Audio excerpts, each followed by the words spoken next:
بسم الله الرحمن الرحيم يا أيها الذين آمنوا لا تقدموا بين يدي الله ورسوله واتقوا الله إن الله سميع عليم يا أيها الذين آمنوا لا ترفعوا أصواتكم فوق صوت النبي ولا تجهروا له بالقول كجهر بعضكم لبعض أن تحبط أعمالكم وأنتم لا تشعرون إن الذين يغضون أصواتهم عند رسول الله أولئك الذين امتحن الله قلوبهم للتقوى لهم مغفرة وأجر عظيم إن الذين ينادونك من وراء الحجرات أكثرهم لا يعقلون ولو أنهم صبروا حتى تخرج إليهم لكان خيرا لهم والله غفور رحيم يا أيها الذين آمنوا إن جاءكم فاسق بنبأ فتبينوا أن تصيبوا قوما بجهالة فتصبحوا على ما فعلتم نادمين واعلموا أن فيكم رسول الله لو يطيعكم في كثير من الأمر لعنتم ولكن الله حبب إليكم الإيمان وزينه في قلوبكم وكره إليكم الكفر والفسوق والعصيان أولئك هم الراشدون فضلا من الله ونعمة والله عليم حكيم وإن طائفتان من المؤمنين اقتتلوا فأصلحوا بينهما فإن بغت إحداهما على الأخرى فقاتلوا التي تبغي حتى تفيء إلى أمر الله فإن فاءت فأصلحوا بينهما بالعدل وأقسطوا إن الله يحب المقسطين إنما المؤمنون إخوة فأصلحوا بين أخويكم واتقوا الله لعلكم ترحمون.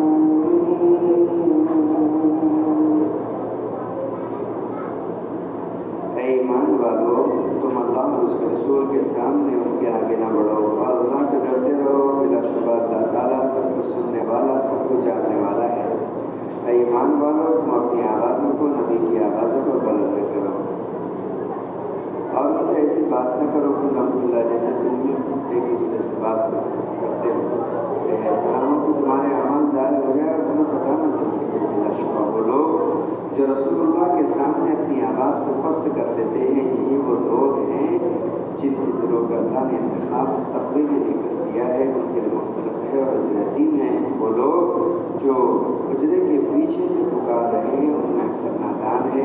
اگر وہ ذرا صبر کر لیتے یہاں تک کہ آپ ان کی طرف نکل آتے تو ان کے لیے بہتر ہوتا.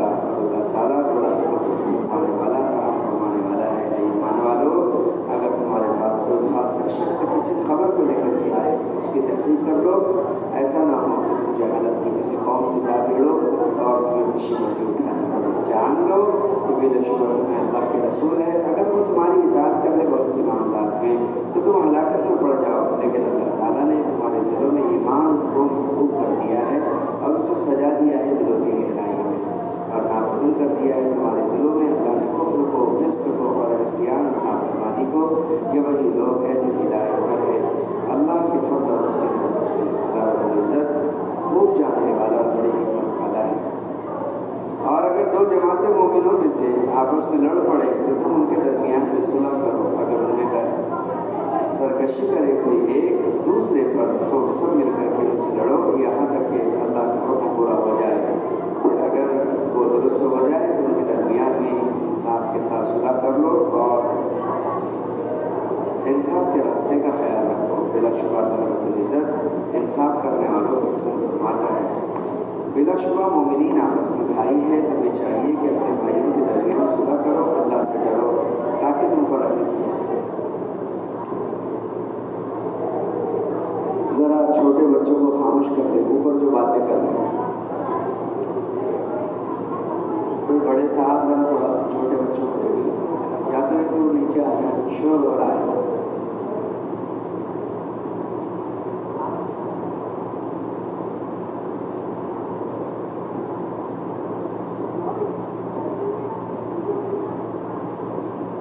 شروع آیات میں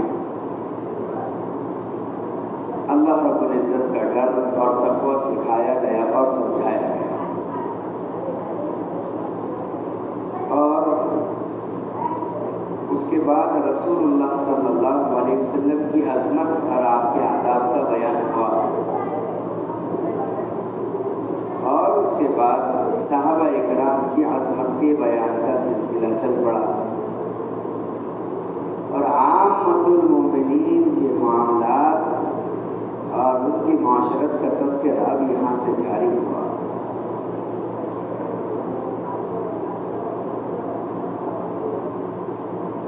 وَإِن طَائِفَتَانِ مِنَ الْمُؤْمِنِينَ اقْتَتَلُوا فَأَصْلِحُوا بَيْنَهُمَا. یہ آیت ہے آج کی تفسیر میں.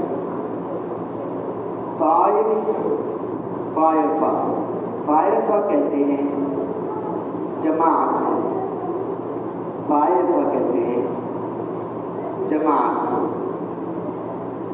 طائفتان دو جماعتیں. وَإِن طَائِفَتَانِ اور اگر دو جماعتیں، وَإِن طَائِفَتَانِ مِنَ الْمُؤْمِنِينَ مومنوں کی دو جماعتیں،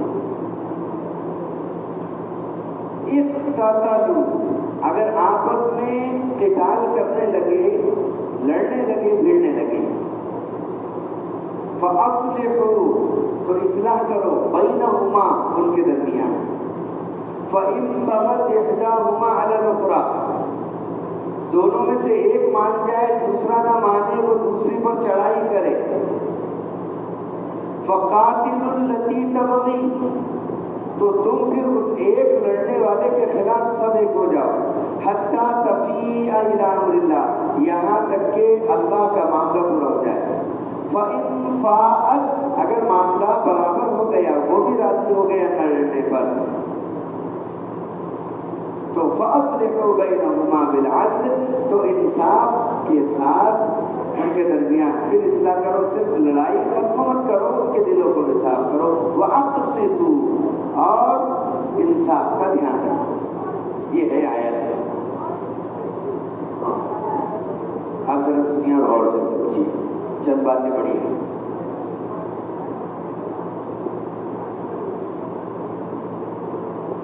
لڑائی جھگڑا انسان کی ایک فطرت ہے.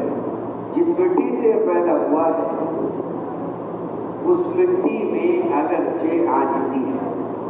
علامہ محمود بن آلوسی رحمۃ اللہ علیہ نے تفسیر روح المعانی میں یہ فرمایا ہے کہ انسان کا مجسمہ، انسان کا قالب، انسان کا جسم چار چیزوں کا مرکب ہے، چار چیزوں کا مجموعہ ہے. اس کے ایلیمنٹس جو ہے وہ چار ہے، چار ایلیمنٹس کا مجموعہ ہے یار. ہوا، پانی، آگ اور مٹی. اسے عناصر اربعہ کہتے ہیں.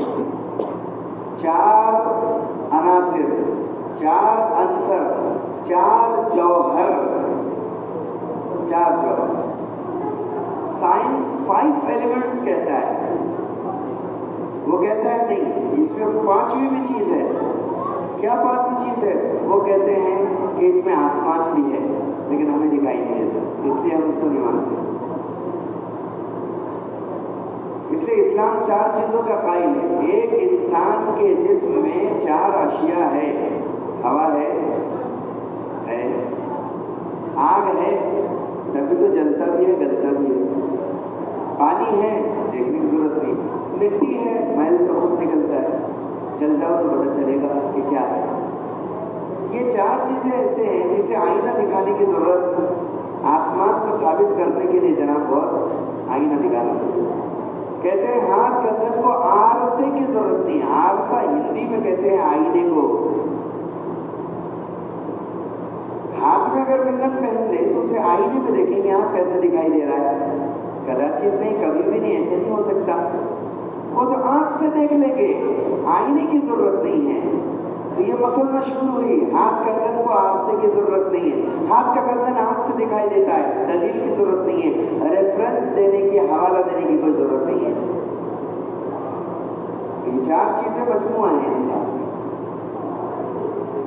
جس آدمی میں ان چار چیزوں میں جو چیز غالب آتی ہے آدمی میں اس کا اثر آتا ہے. سمجھیے بات کو. انسان چونکہ زیادہ مٹی، کم آگ، کم پانی، کم ہوا کا مجموعہ تھا، اس لیے اس کی طبیعت میں عاجزی آئی. جنات و شیاطین میں آگ کا مادہ غالب تھا، اس کا عنصر غالب تھا، اس لیے کہ ان کو نار سموم سے پیدا کیا گیا. بدکی ہوئی کوئلہ زدہ کالی آگ سے ان کو پیدا کیا گیا. مٹی ان میں بھی ہے لیکن تھوڑی ہے، ہوا پانی ان میں بھی ہے لیکن تھوڑا ہے. وہ ہمارے بالکل اپوزٹ ہے. اس لیے ہم دکھائی دیتے ہیں، وہ دکھائی نہیں دیتے. جنت میں الٹا معاملہ ہوگا. ہم انہیں دکھائی نہیں دیں گے، وہ ہمیں دکھائی دیں گے. کیوں؟ کیونکہ جسم تو یہیں چھوٹ رہا ہوگا، سارا کمال وہاں روح کا ہوگا. روح لطیف ہوتی ہے، جسم کثیف ہوتا ہے. روح لطیف ہوتی ہے، جسم کثیف ہوتا ہے، اور گوشت ثقیل ہوتا ہے. یہ ثقیل و کثیف و لطیف کے درمیان میں آدمی کا جسم جزیف ہوتا ہے. تو انسان میں مٹی غالب تھی تو عاجزی پیدا ہوئی. جناتوں میں آگ غالب تھی تو نخوت، بڑائی اور کبر پیدا ہوا. تو جسم ناری، جسم خاکی، یہ دونوں کی لڑائی پہلے آسمانوں میں ہو چکی ہے. جسم خاکی پر اعتراض ہوا جسم ناری کو. دونوں تخلیق اللہ کی تھی. سنو غور سے. انسانوں کی پیدائش سے 2500 سال پہلے آگ کے انسان یعنی جنات اس زمین پر آ چکے تھے. تم سے 2500 سال پرانا ان کا وجود ہے. تم آدم کی شکل میں 2500 سال کے بعد پیدا کیے گئے. چونکہ ان کی طبیعت میں آگ تھی اس لیے انہوں نے سوائے آگ لگانے کے دوسرا کوئی کام کیا نہیں. وہ آگ ہی لگاتے رہے، آگ ہی لگاتے رہے. اللہ رب العزت کو ان کا یہ آگ لگانا بڑا شاق گزرا، اور اللہ تعالیٰ نے فرشتوں کی ایک جماعت کو جو نوری مخلوق تھی، ناری نہیں تھی. ایک مخلوق ہے نوری، ایک ہے ناری، ایک ہے خاکی. علامہ اقبال نے کہا تھا عمل سے زندگی بنتی ہے جنت بھی جہنم بھی. یہ خاکی اپنی فطرت میں نہ نوری ہے نہ ناری ہے. یہ فطرت کے اعتبار سے نہ جنات ہے نہ فرشتہ ہے. اس کا کھرا کھوٹا یہ عمل طے کرے گا کہ جنت میں جائے گا یا جہنم میں جائے گا. تو اللہ نے فرشتوں کے ذریعے سے ان جناتوں کا قلا کما کرا دیا، اس لیے کہ ان کی فطرت میں لڑائی بھڑائی تھی. پتہ چلا، سنو غور سے، نقطہ کہاں جا رہا ہے، سنو غور سے. پتہ چلا کہ جناتوں کے کٹنے مٹنے کا سبب ان کی لڑائی بھڑائی، قتل و قتال بنا. پھر انسانوں کی پیدائش کا سبب کیا بنا؟ عاجز اور اطاعت بنا. اس لیے کہ جب اللہ رب العزت نے تمہیں مجھے پیدا کرنا چاہا تو فرشتوں نے یہ کہا تھا کہ اللہ آپ ایسی مخلوق کو کیوں پیدا کرتے ہیں؟ کیا کرے وہ؟ یسفکون الدماء، وہ خون بہائیں گے، لڑائی کریں گے. یہ ہے علت، یہ ہے پیدائش. اللہ نہیں چاہتے کہ تم آپس میں لڑو بھڑو، قتل و غارت گیری ہو، جدل و جنگ ہو اور جدال ہو اور قتال ہو. تو اس جدل و جنگ کی وجہ سے ایک مخلوق برباد کی گئی تھی. تو اللہ رب العزت نے جواب دیا انی اعلم ما لا تعلمون، تمہیں معلوم نہیں ہے کہ اس کی فطرت کیا ہے، جو میں جانتا ہوں تم نہیں جانتے. اس لیے اللہ رب العزت نے اس مٹی کے پتلے کو پیدا کر دیا. لیکن چونکہ اس کی طبیعت میں بھی کچھ آگ تھی، اس لیے اس آگ کا خاصہ دماغ کو بھڑکا دینا ہے، فلو کرنا ہے۔ تو کبھی کبھی آدمی کے دماغ میں جب غصہ فلو کرتا ہے یا آدمی کے دماغ میں غصہ بلبلاہٹ کے ساتھ آتا ہے تو وہ بہت سارے ایسے کام کر لیتا ہے جو نہیں کرنے چاہیے، اگرچہ اسے بعد میں پچھتاوا ہوتا ہے۔ فطرت کسی کی بھی ہو، اس میں لڑائی آتی ہے، جھگڑا آتا ہے، سمجھ لیجئے نہیں لڑنا تھا دو مسلمانوں کے گروہ نے، پہلی بات تو سمجھ لیجئے لڑائی کا تعلق ہمیشہ غیر سے تو ہو سکتا ہے، اپنوں سے نہیں ہو سکتا۔ قرآن یہاں کہہ رہا ہے جب مومنوں کے دو گروہ آپس میں ٹکرا جائے تو یہ تمہاری ذمہ داری ہے، انہیں لڑائی سے فوراً روکو، فوراً مجلس بیٹھ جانا چاہیے۔ ہر علاقے میں، ہر محلے میں، ہر جگہ کچھ ایسے لوگ ہونا چاہیے جو جھگڑوں کو رفع کرے۔ پنچایتی کمیٹیاں یہ ہمیں نہیں سمجھ میں آ رہا، حکومت کو سمجھ میں آیا، انہوں نے ٹٹا مکتی پرتیجنا بنایا ہے کہ جھگڑے دور کرو، آپس میں جو لڑائیاں ہو رہی ہیں انہیں ختم کرو۔ لڑائی کوئی اچھی چیز نہیں ہے، یاد رکھو، جنگ کوئی اچھی چیز نہیں ہے، کوئی بھلی چیز نہیں ہے۔ اگر عالم میں امن چل رہا ہو تو امن کو باقی رہنے دینا چاہیے، اس امن کو بھنگ نہیں کرنا چاہیے۔ لڑائیوں سے لڑائیوں سے مسائل حل نہیں ہوتے۔ دو ملکوں میں لڑائی ہوتی ہے، کیا مسئلہ حل ہو جاتا ہے؟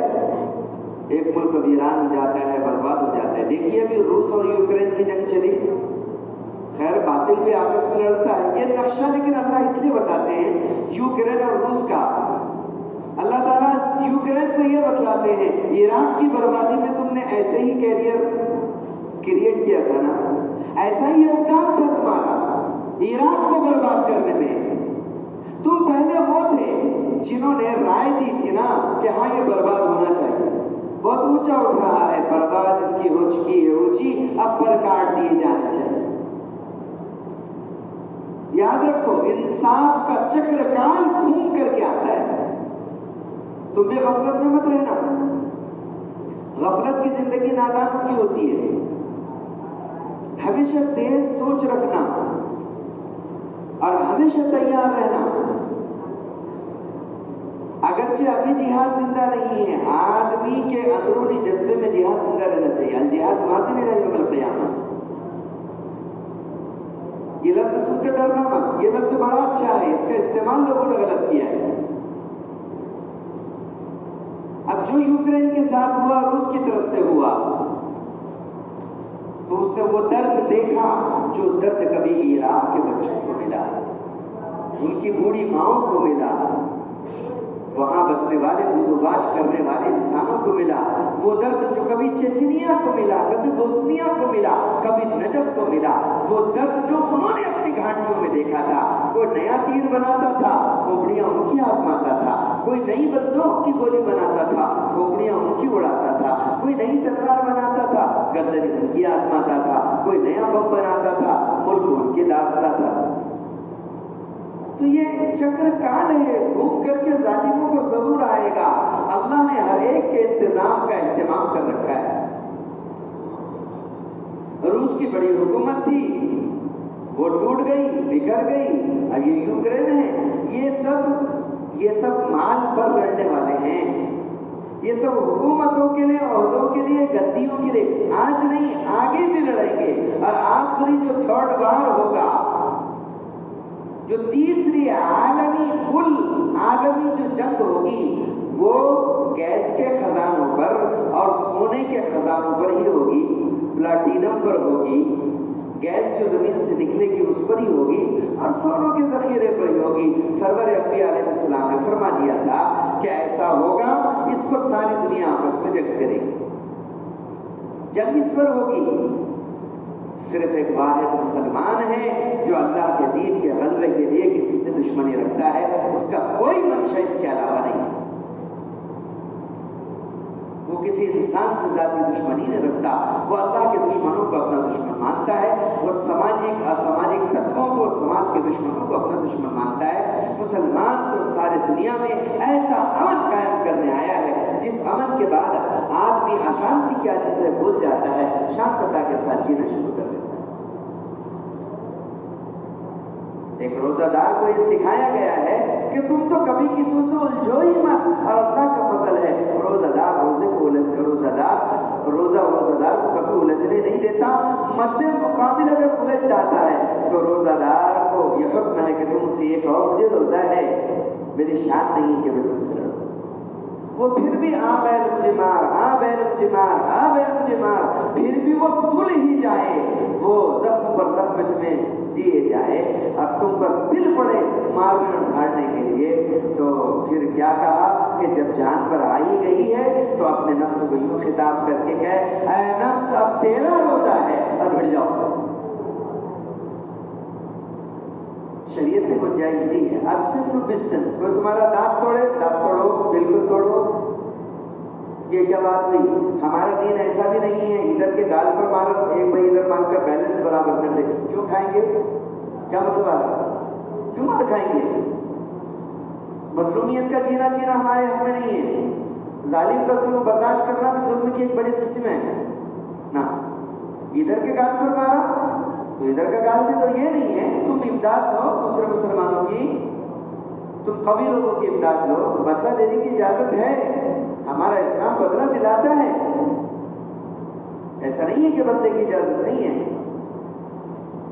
قرآن کہتا ہے السن بالسن والعین بالعین، کوئی تمہاری آنکھ پھوڑے تم اس کی آنکھ پھوڑو، والجروح قصاص، تمہیں کوئی زخم مارے تو اتنا زخم مارو، لیکن ہاں اتنا ہی فإن عاقبوا فعاقبوا بمثل ما عوقبتم به، کہ تم بدلہ اتنا ہی لوگے جتنا تمہارے ساتھ کیا گیا ہے۔ انصاف ہے، اسلام اجازت دیتا ہے، لیکن اسلام یہ بھی کہتا ہے والعفو خیر، اگر درگزر کا معاملہ کرو تو بہت بڑی بات ہے۔ جنگ و جدل مسائل کا حل نہیں ہوا کرتے، جنگ تو خود ہی ایک مسئلہ ہے، جنگ کیا مسئلوں کا حل دے گی، خون اور آگ آج بخشے گی، بھوک اور احتیاج کل دے گی، اس لیے اے شریف انسانوں جنگ ٹلتی رہی تو بہتر ہے، آپ اور ہم سبھی کے آنگن میں شمع جلتی رہی تو بہتر ہے۔ لڑائیوں سے دور رہنا ہی عقل مندی ہے، خود سے ہو کر کبھی اسلام نے اپنی طرف سے کبھی لڑائی کا نقشہ نہیں پیش کیا، دفاع میں رہے ہیں، کوئی اگر آ گیا تو مجھ سے نہیں۔ اب مومنین کی جماعتیں آپس میں ٹکرا جائے تو ہمارا کیا کام ہے؟ ادھر والوں کو ڈیزل بیچو، ادھر والوں کو پیٹرول بیچو، اور بیچ والے ماچس لگا دیتے ہیں۔ ہم تو یہی کرتے ہیں، بعد بڑھا دیتے ہیں، آپس میں اتنی دوریاں کر دیتے ہیں، دونوں کو ملانے کے بجائے اتنی دوریاں کر دیتے ہیں، وہ بیچارے لڑتے جان سے برباد، مال سے برباد، پیسوں سے برباد، کورٹ کچہریاں آباد کر دیتے ہیں۔ سنیے پیراڈائز والے حضرات، سنیے، آپ کے اپنے محلے میں بھی اسلام یہ کہتا ہے کہ ایک مسلمانوں کا پنچ ایسا ہونا چاہیے جس پنچ میں مسلمانوں کے جھگڑوں کے بنچ آئے، اور اس بنچوں کو آپ کے بینچ کے اوپر حل کیا جائے، یہ لازمی ہے۔ سنیے، میں ذرا غور سے سنا یہ بات کو جو بتلا چاہتا ہوں۔ قرآن میں 5 قسم کے مضامین وارد ہوئے ہیں، کتنے؟ پورا قرآن 5 قسم کے میٹرز اور آرٹیکلز اور مضامین پر گھومتا ہے، کتنے؟ 5۔ نمبر 1 اوامر، اللہ کے حکم جو دیے ہوئے ہیں، قرآن میں 500 اوامر تقریباً ہیں۔ نمبر 2 نواہی، یہ بات حضرت شاہ ولی اللہ محدث رحمۃ اللہ علیہ نے الفوز الکبیر میں لکھی۔ نمبر 2 نواہی، تقریباً 500 سے کچھ زیادہ یا 500 حرام چیزوں سے روکنے کے لیے اللہ نے آرڈرز دیے ہیں، اوامر نواہی۔ تیسری چیز قصے اور مثالیں، پچھلی امتوں کے قصے، پچھلی امتوں کی مثالیں اللہ نے بیان کیے تاکہ تم سمجھ جاؤ۔ اور نمبر 4 ہے تدبیر منزل، یہ 3 چیزیں تو آپ کو معلوم ہے، اوامر، نواہی اور قصے، یہ 3 چیزیں معلوم ہیں، لیکن چوتھی چیز تدبیر منزل کسے کہتے ہیں؟ نمبر 5 سیاست مدن کسے کہتے ہیں؟ یہ 2 حصے وہ ہے جس پر زمانے اول سے لے کر ابھی تک پردہ پڑا ہوا ہے۔ یہ پردہ کوئی چاک کرنا نہیں چاہتا، یہ پردہ کوئی اٹھانا نہیں نہیں چاہتا، اس حقیقت کو کوئی امت کے روبرو نہیں لانا چاہتا. کیوں نہیں لانا چاہتے ہو؟ اگر یہ دو چیزیں امت پر نہیں کھلی تو قرآن کے بہت بڑے حصے پر ہمارا عمل رک جائے گا. تفسیر ہے ہی اس لیے تاکہ اسے کھول کھول کر کے آپ کے سامنے بیان کر دیا جائے. تدبیر منزل سیاست مدد. کیا ہے تدبیر منزل؟ تدبیر منزل اگر شوہر ہے تو اس شوہر کو، مرد کو اپنے گھر کو کیسے چلانا ہے، یہ ہے تدبیر منزل. قرآن سکھاتا ہے.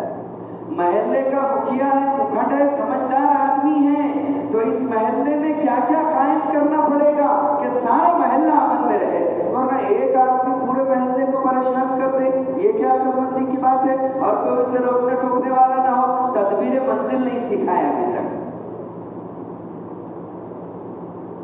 تدبیر منزل نہیں سیکھا. یہ طائفہ ایک ایسی جماعت بنانا جس میں ٹٹا مکتی بھی ہو. اگر آپ کے محلوں میں تدبیر منزل ہے، طلاقیں کم ہوں گی، بیٹیاں کم بیٹھیں گی، رشتے جلدی ہوں گے، مخالفتیں کم ہوگی، ناچ گانوں کی رسمیں ختم ہو جائے گی، نوجوان راستوں پر آئیں گے. تدبیر منزل نہیں ہے.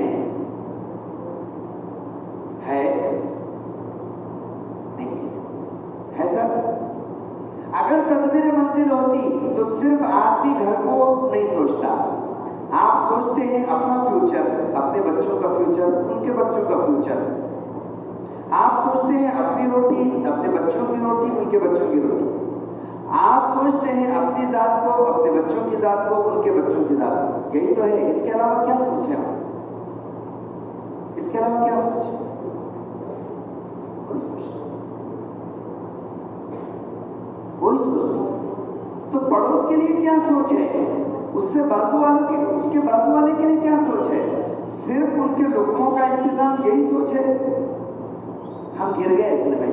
چندے چندے کی آوازیں اتنی آ رہی ہے کانوں میں، چندہ چندہ چندہ چندہ، کہ ہم نے اس چندے کو ہی اصل مدد سمجھ لیا. اصل مدد سمجھ لیا. اصل مدد صرف یہ نہیں ہے ایک نظام قائم کرنا اسلام کی مدد ہے. یہ ساری مددیں مسلمان کی مددیں ہیں. چندہ دینا، کھلانا پلانا، کپڑا دینا، بے شک اس کے بہت فضائل ہیں، کروڑوں اربوں فضائل ہیں مسلمان کی مدد کے. لیکن یہ ساری مسلمان کی مدد ہے، اسلام کی ہوگی لیکن بہت دور جا کر ہوگی. اسلام کی مدد تو یہ ہے کہ نظام اسلام قائم ہو. کون کہہ رہا ہے آپ کو راج کمل چوک پر جا کر نظام قائم کرو؟ آپ اپنے محلے میں تو قائم کریں. نظام حکومت نہیں کہہ رہے ہیں آپ سے، اسلامی معاشرے کی تعمیر کہہ رہے ہیں آپ سے. اسلامی معاشرے کا نظام قائم کیجئے کہ کچھ اچھے لوگ ایسے جمع ہو جائیں جو محلے کے مسائل کو نمٹے. کسی کی شادی میں بہت کچھ غلط ہو گیا، وہ لوگ پہنچ جائیں، وقت نکالے، ان کا ایک آفس ہو، ان کی اپنی ایک جگہ ہو جہاں سارے مسائل نپٹے جائیں. جیسے ایک آدمی کو اعتکاف بٹھاتے، کیوں بٹھاتے؟ تاکہ پورا محلہ، پوری بستی عذاب سے محفوظ رہے. تو صرف ایک ہی ذریعہ ہے یا دیگر بھی کچھ کرنا پڑے گا؟ یہ ہے تدبیر منزل. اس کا دائرہ وسیع ہوتا ہے. محلے والے محلے کی تدبیر کریں، شہر والے شہر کی کریں، تحصیل والے تحصیل کی کریں. یہ ہے تدبیر منزل. اور ضلع والے ضلع لیول پر فکر کریں. یہ ہے تدبیر منزل. اور چوتھی چیز، پانچویں چیز ہے سیاست مدن. سیاست مدن میں قرآن میں کیا بیان کیا گیا ہے؟ قرآن میں وہ حصہ بیان کیا گیا ہے کہ ایک ریاست کو کیسے چلایا جائے گا، ایک ملک کو کیسے چلایا جائے گا. ایک مومن جب تک یہ نہ جانے گا تو ادھر قدم ہی کیوں بڑھائے گا؟ بس ابھی تو اتنا چل رہا ہے، روٹی کپڑا مکان، بیوی بچے دکان. یہی ہوگی مسلمان کی شان. اپنے سوچ کا، اپنے فہم کا دائرہ ذرا وسیع نہیں ہو رہا ہے. اس لیے ہر جگہ پر ایسے لوگ ہوں جو جھگڑوں کو رفع کریں، جھگڑوں کو ختم کریں. یہ ذمہ داری قرآن دے رہا ہے. وَإِن طَائِفَتَانِ مِنَ الْمُؤْمِنِينَ اقْتَتَلُوا فَأَصْلِحُوا بَيْنَهُمَا. ان کے درمیان میں صلح قائم کرنا ضروری ہے. کتنے جھگڑے جیل پہنچ رہے ہیں. مسلمانوں کے دو گٹ لڑتے ہیں. پہلے تو مسلمانوں میں گٹ بازی اچھی چیز نہیں ہے. گٹ بازی کس کو کہتے ہیں؟ 20-25 اس کے، 20-25 اس کے، یہ کوئی چیز نہیں ہے. اللہ کے نبی صلی اللہ علیہ وسلم فرمایا امت میں سب سے بدترین نعرہ گٹ بازی کا نعرہ ہے۔ قرآن میں دو لفظ بڑے پیارے ہیں، غور سے سنیے، قرآن میں دو لفظ بڑے پیارے ہیں، ایک مہاجر دوسرا انصار، ہے نا؟ آپ کو ان سے پیارا کوئی لفظ لگا؟ جس نے اللہ کے لیے ہجرت کی، جس نے اللہ کے لیے نصرت کی، یہ دو لفظ بڑے پیارے ہیں، لیکن ایک موقع پر کیا ہوا، ایک مہاجر کی انصار کی آپس میں لڑائی ہوئی، حدیث میں ہے بات، آپس میں لڑائی ہوئی، مہاجر نے انصار کو مارا، انصار نے مہاجر کے تھپڑ مارا، تو ایک انصاری نے اپنی زبان سے لفظ نکالا، یا اہل انصار، یا اہل انصار، یا اہل انصار، یعنی اے انصار کی جماعت، مجھے مارا ہے اس نے میری مدد کو پہنچو، مجھے مارا ہے اس نے میری مدد کو پہنچو۔ تو ادھر سے ایک مہاجر نے پکارا، یا اہل مہاجرین، یا اہل مہاجرین، اے مہاجرین کی جماعت میری مدد کے لیے پہنچو، اور دونوں طرف سے جماعتیں پہنچی، پہلے لڑنے والا ایک تھا، اب لڑنے والے انیک ہو گئے۔ اللہ کے نبی علیہ السلام کو پتہ چلا، آپ فوراً وہاں پر آئے اور آپ نے فرمایا کہ ادعوا ہؤلاء النتن، کہ اس سے زیادہ امت میں بدبودار نعرہ کوئی نہیں، حالانکہ سب سے الفاظ یعنی اس سے الفاظ پیارا کوئی نہیں ہے، لیکن اگر اسی لفظ کا استعمال امت کو لڑانے کے لیے ہو جائے تو اس لفظ سے گندا بھی کوئی لفظ نہیں۔ ایک اصول دھیان رکھیے گا، سمجھیے، بعض لوگ اپنی دنیاوی لڑائی کو مکمل کرنے کے لیے دین کا سہارا لے لیتے ہیں، بعض لوگ اپنی لڑائی کو مکمل کرنے کے لیے دین کا سہارا لے لیتے ہیں۔ کیا ہے؟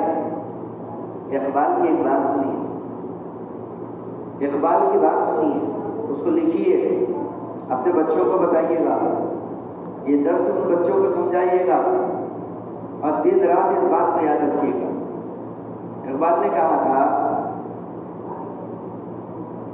اللہ سے کرے دور تو تعلیم بھی فتنہ، اللہ سے کرے دور تو تعلیم بھی فتنہ، املاک بھی اولاد بھی جاگیر بھی فتنہ، اللہ سے کرے دور تو تعلیم بھی فتنہ، املاک بھی اولاد بھی جاگیر بھی فتنہ، ناحق کے لیے اٹھے تو شمشیر بھی فتنہ، شمشیر کیا ہے نعرے تکبیر بھی فتنہ۔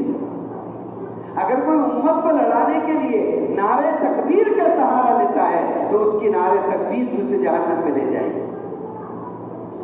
غلط استعمال مت کرنا کبھی دین کا، تم تو رہ جاؤ گے، دین اور اسلام برباد ہو جائے گا، جیسے کچھ زمانہ قبل لوگوں نے اسلام اور دین کا غلط استعمال کیا۔ لڑائی اچھی چیز نہیں ہے، امت میں جب لڑائی قتل و غارت گیری ہوگی، نتیجہ کیا ہوگا؟ علماء نے لکھا ہے، پہلا نتیجہ یہ ہے کہ چیزوں کی برکتیں گھٹ جائے گی، دوسرا نتیجہ یہ ہے لوگوں کی عمریں گھٹ جائے گی، تیسرا نتیجہ یہ ہے چہرے بے نور ہو جائیں گے۔ چیزوں کی برکتیں گھٹے گی، عمروں کی برکتیں گھٹے گی، اور چہرے بے نور ہو جائیں گے۔ یہ کس کے نتیجے میں ہوگا؟ قتل، غارت گیری اور آپس کی لڑائی کے بدلے میں ہوگا۔ سنیے، سب سے پہلا قتل کب ہوا؟ سب سے پہلی جنگ کب ہوئی؟ انسان اول آدم علیہ السلام کے دو بیٹے، ایک کا نام حابیل، دوسرے کا قابل۔ کل اولاد آدم علیہ السلام کی 1,35,000، 1,25,000، 27,000، یعنی 1.25 لاکھ کے اوپر کی روایات ہے۔ جتنے نبیوں کی تعداد اتنی ان کے اولادوں کی تعداد۔ صبح کو ایک بیٹا پیدا ہوتا، شام میں ایک بیٹی پیدا ہوتی، صبح کو بیٹی پیدا ہوتی، شام میں بیٹی پیدا ہوتی، روزانہ بچوں کی پیدائش کا سلسلہ تھا۔ آج کی بیٹی کل کا بیٹا نکاح کر سکتے تھے، کل کی بیٹی آج کا بیٹا نکاح کر سکتے تھے، کراس نکاح ہو جایا کرتا تھا۔ جس لڑکے کے ساتھ جو لڑکی پیدا ہوئی اس کی سگی بہن کہلاتی تھی، ان کا نکاح درست نہیں تھا۔ حابیل کے ساتھ جو بیٹی پیدا ہوئی وہ ذرا سانولی تھی، قابل کے ساتھ جو لڑکی پیدا ہوئی وہ ذرا اجلی تھی، جس کا نام اقلیمہ تھا۔ اب حابیل کا نکاح اقلیمہ سے طے ہوا، قابل کا نکاح سانولی سے طے ہوا۔ اس کو جوش آ گیا، غصہ آیا، اس نے کہا نا، میرے ساتھ جو لڑکی ہوئی ہے میں اسی سے نکاح کروں گا۔ یہ پہلی بنیاد تھی جو قتل کا سبب بنی۔ اشارہ مل گیا کہ قیامت تک جو قتل اس میں کہیں نہ کہیں عورت کا ہاتھ، جی عورت شہرت، یہ دو چیزیں ایسے ہیں جو قتل کی طرف لے جاتے ہیں، عورت شہرت، جی دو چیزیں قتل کی طرف، اللہ حفاظ۔ اللہ کے نبی علیہ السلام نے فرمایا القاتل والمقتول کلاہما فی النار، قتل کرنے والا اور جس کو قتل کیا گیا دونوں جہنم میں، دونوں جہنم میں۔ صحابہ نے پوچھا قاتل کا جہنم میں جانا سمجھ میں آتا ہے، مقتول کیوں جائے گا؟ آپ صلی اللہ علیہ وسلم نے فرمایا اس کو موقع مل گیا تو اس نے کام تمام کر دیا، اگر اس کو نہ ملتا تو وہ کام تمام کر دیتا، بات تو وہی تھی۔ ہاں یہ اور بات ہے کہ معافی تلافی ہو گئی، لیوا دیوا دیت وغیرہ کا معاملہ ہو گیا تو اللہ کے یہاں معافی ہے، معافی ہے، معاف کر دیں گے اللہ۔ وہ راضی نہیں ہوا، اب راضی نہیں ہوا تو اس پر یہ پہلی لڑائی تھی اس دنیا کے اندر، تو اس نے کہا قابیل نے، قاتل وہ ہے جس میں قاف لکھا ہے، قابیل جس میں قاف ہے وہ قاتل ہے۔ قابل نے حابل سے کہا کہ اگر تو اس لڑکی کی طرف نگاہ اٹھا کر کے دیکھے گا تو میں تجھے ماروں گا۔ حابل نے کہا وہ میری امانت ہے، تیری بہن ہے، تو نکاح نہیں کر سکتا۔ تو اس نے کہا کہ میں تجھے قتل کر دوں گا۔ قابل نے حابل سے کہا، حابل نے کہا لئن بسطت یدک لتقتلنی، اگر تو مجھے قتل کرنے کے لیے ہاتھ بڑھائے گا، ما انا بباسط یدی، تو میں میرا ہاتھ تجھے قتل کے لیے نہیں بڑھاؤں گا، لیقتلک، تجھے قتل کرنے کے لیے نہیں بڑھاؤں گا۔ بڑا اچھا جواب دیا۔ وہ سو رہا تھا حابیل، قابل نے پتھر اٹھا کر اس کا سر کچل کر سے مار دیا۔ شیطان نے قتل کا منصوبہ سکھایا تھا۔ اب جب یہ قتل ہو چکا تو کیا ہوا؟ تفسیر ابو سعود میں لکھا ہے کہ اس پوری زمین میں کوئی کانٹا نہیں تھا، اس وقت کوئی جھاڑی نہیں تھی، کوئی جھنکار نہیں تھا اور کوئی زمین میں دراڑ نہیں تھی۔ جس دن زمین نے حابیل کا خون چوسا ہے اور خون زمین میں دھسا ہے، بس اسی دن سے زمین میں کانٹیاں، جھاڑیاں اور جھنکار اگنا شروع ہو گئے۔ اب جیسے جیسے قتل و غارت گریاں بڑھتی گئی، جیسے جیسے جھگڑے لفڑے بڑھتے گئے، چیزوں کی شکلیں گھٹتی گئی، چیزوں کی برکتیں گھٹتی گئی، بڑے بڑے جسم ہوا کرتے تھے وہ سارے جسموں کی برکتیں بھی گھٹتی گئی، یہاں تک کہ 2022 آیا تو ہم دیکھ رہے ہیں اتنے بھی دکھ رہے ہیں، 1.5 فٹیا 2 فٹیا 2.5 فٹ بولتے ہیں، نام نہیں رکھنا چاہیے لیکن فٹ دیکھو، یہ قطرہ قطری قطرہ لو۔ اور آپ دیکھتے ہو کہ پہلے کتنے وجیح لوگ تھے، 7-7 فٹ کے تھے ان کے جسم، ان کے جسے، لیکن نہیں، اب دھیرے دھیرے معیار گھٹ رہا ہے۔ ایسے کھانے کی برکات بنی ممالکہ کو، ان کے جو باغات کے جو انار تھے، ایک انار کتنا بڑا تھا؟ صحیح روایت میں آیا ہے، بنی اسرائیل کی روایت کی تائید ہوئی ہے، اس میں لکھا ہے بنی ممالکہ کے باغات کا جو انار ہوتا تھا وہ اتنا بڑا ہوتا تھا کہ اگر اس کے دانے نکال لیے جائیں تو 10 لوگ اس میں پلنگ بستر لگا کر سو سکتے ہیں، اس کے کھول میں۔ کتنے لوگ؟ تو کتنے فٹ کا ہوگا بھائی؟ 3 فٹ کا ایک پلنگ، 3 بائی 6 کا ایک پلنگ ہے کہ نہیں؟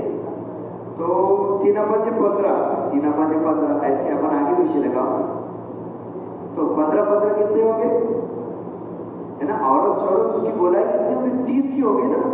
اتنی بڑی گولائی کا انار، یعنی اپنی آدھی مسجد لے لے وہ انار، ایسے ہوا کرتے تھے۔ وہ دھیرے دھیرے سے چیزیں گھٹتی گئی، کہاں تک گھٹی؟ ہارون الرشید کا زمانہ تھا، امام بغوی رحمۃ اللہ علیہ نے لکھا ہے کہ ایک ہل جوتنے والا ہل جوت رہا تھا کہ کھڑام کی آواز آئی، اس نے فوراً سینے کو ہاتھ لگایا، یا اللہ اگر خزانہ نکل گئے تو میں کیا کروں گا؟ میں اسے کیسے بانٹوں گا؟ مجھے تو اس کے احکام معلوم نہیں ہے۔ کیسے سوچتی ہے اس کی؟ ہماری کیسی سوچ ہے؟ ہمیں تو اگر کہیں پر پاکٹ پڑا ہوا نظر آیا کسی کا، اور کیا لفظ ہے اس کے لیے، وائلٹ، اگر پڑا ہوا نظر آیا تو فوراً پیر رکھ دیں گے، ادھر ادھر دیکھیں گے، پھر جوتے کا لیس برابر کرنے کے